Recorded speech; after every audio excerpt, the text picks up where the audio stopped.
Olá pessoal, tudo bem? Eu sou a professora Jéssica e o assunto da aula de hoje é técnicas de coleta de dados em pesquisas quantitativas, ok?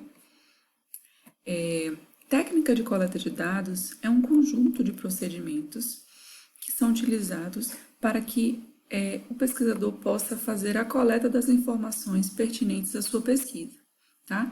Então, uma forma de reunir informações por meio de métodos específicos. E os instrumentos de coleta de dados são as ferramentas que permitem que essa coleta ocorra, tá? Então, por meio dos instrumentos que a gente consegue fazer o levantamento dos dados e produzir as informações pertinentes à pesquisa. Então, nós temos, para as pesquisas quantitativas, duas técnicas. O primeiro é o formulário e o segundo é o questionário. Na aula de hoje, nós vamos abordar o questionário.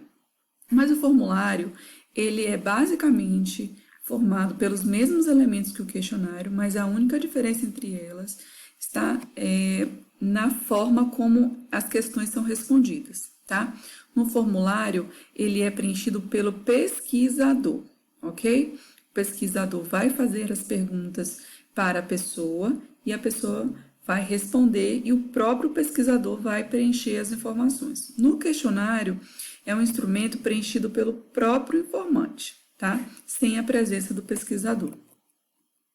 Então, quais seriam as vantagens e desvantagens do questionário? Então, as vantagens, né, é que permite o anonimato, já que você não tem a presença do pesquisador, permite que as pessoas respondam no momento que estejam mais tranquilas, né? Não precisa ser exatamente no momento que o pesquisador estiver no local, então ela pode levar e responder em um momento que seja mais apropriado e não expõe a perguntas inapropriadas ou influências, né,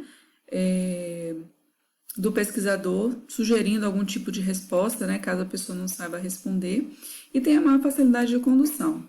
E as desvantagens são basicamente porque exclui os analfabetos, né, por conta de não saberem ler, e permite que haja bastante respostas incorretas. Uma vez que o participante não entende a pergunta, ele responde uma coisa que você talvez não esteja querendo saber. As respostas podem não ser objetivas e uma das principais desvantagens é a dificuldade, então, de encontrar a veracidade dos dados, tipo, verificar se aquele dado informado pelo participante é realmente verdadeiro. Então, para a construção do questionário, é necessário seguir um passo a passo, tá? Todos os questionários devem ser levados a campo, né, no local onde você vai aplicar a sua pesquisa, e eles devem ser idênticos, né, estar impressos e ser idênticos, e é aconselhável que faça-se um pré-teste desse questionário, como se fosse um piloto, para validá-lo, tá? Para calibrar o questionário. E o pré-teste consiste na aplicação desse questionário de maneira preliminar, com o objetivo de identificar possíveis problemas que possam vir a acontecer.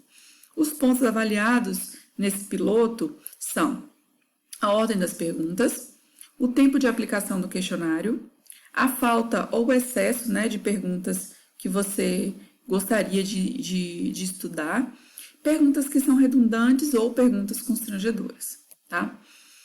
Um questionário, ele precisa ter, então, alguns elementos, tá? Quanto à forma das perguntas, elas podem ser abertas, ou seja, você vai fazer uma pergunta e você não vai sugerir nenhuma resposta. A pessoa vai ter que escrever, dissertar, né, com a próprio punho, as respostas que você estiver investigando. Fechadas, com questões de alternativas, né, para marcar A, B, C, D, ou mistas, encadeadas, como se você fosse perguntar: você faz uso de algum medicamento? Se sim, qual? Né? Aí você tem uma pergunta aberta, fechada, e em seguida uma pergunta aberta. O conteúdo das perguntas, elas podem ser sobre fatos, sobre condições de saúde, crenças, sentimentos, comportamentos, padrões, hábitos de vida, tá? Para a escolha e formulação das perguntas, é importantíssimo que elas sejam objetivas, tá? Fáceis de entender, que não tenham termos técnicos e que, principalmente, não sugiram respostas. Deixem o participante mais livre. E também que não tenham perguntas de duplo sentido. Qual seria, então, o local para aplicação desses questionários? Você pode ser domiciliar, né? Marcar um horário e ir na própria casa do participante, no local do seu trabalho, na academia, no hospital. E em tempos de pandemia, né? Telefone, internet, por meio do questionário online do Google Forms, que está sendo mais utilizado nesse período, né, de pandêmico.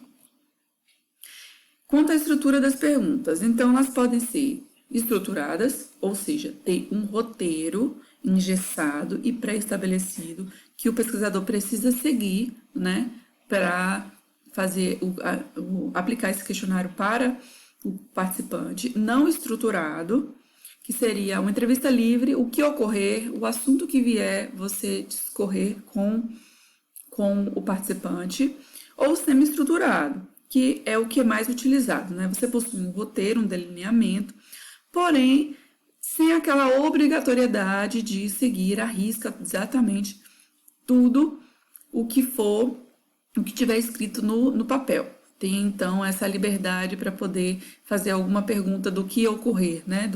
Daquilo que o pesquisador achar relevante. Então, uma das formas de se realizar, de construir um questionário é por meio de escalas, tá? Vamos ver aqui, então, o conceito de escalas. Escalas são perguntas fechadas, tá? E no qual o investigador, né, ele faz alternativas pré-determinadas e o pesquisador precisa escolher essas alternativas, tá? E elas podem contemplar perguntas não somente que contenham respostas que tenham sim ou não. Tá? Nós vamos ver alguns exemplos. Questões que são elaboradas pelo pesquisador por meio de escalas acabam facilitando a resposta das pessoas, né, dos participantes.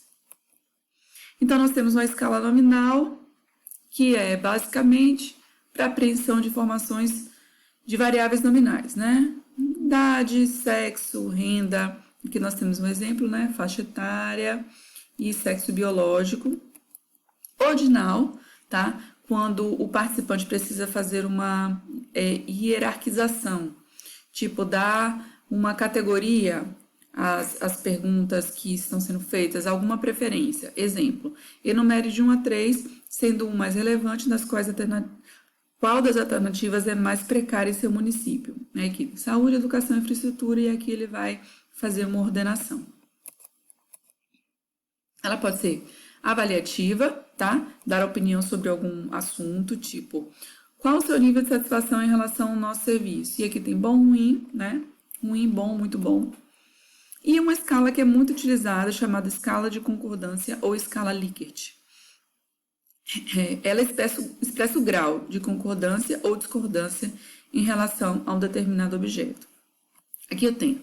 Na minha cidade, nem sempre todos os produtos que eu procuro, eu encontro. Aí tem aqui, discordo totalmente, discordo parcialmente, não concordo nem discordo, concordo parcialmente e concordo totalmente. Aqui nós temos 4 questionários validados, tá? Que são técnicas que são aplicadas, são feitos testes aplicados por meio de critérios para identificar se o questionário é capaz de apreender o objetivo principal, né? Por exemplo, o IPAC, que é o Questionário Internacional de Atividade Física, que tem o objetivo de estimar o nível de prática habitual de atividade física de populações de diferentes países. Então, esse questionário já foi validado, então realmente ele consegue fazer essa estimativa, tá bom?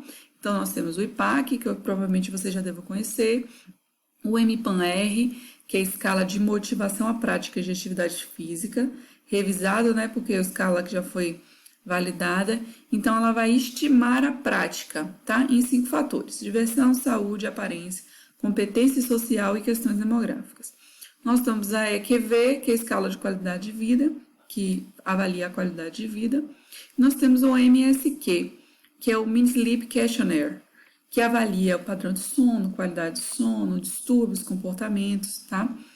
Essas 2 últimas escalas são utilizadas bastante nas pesquisas epidemiológicas. Bom, pessoal, esse é o assunto da aula de hoje e até a próxima.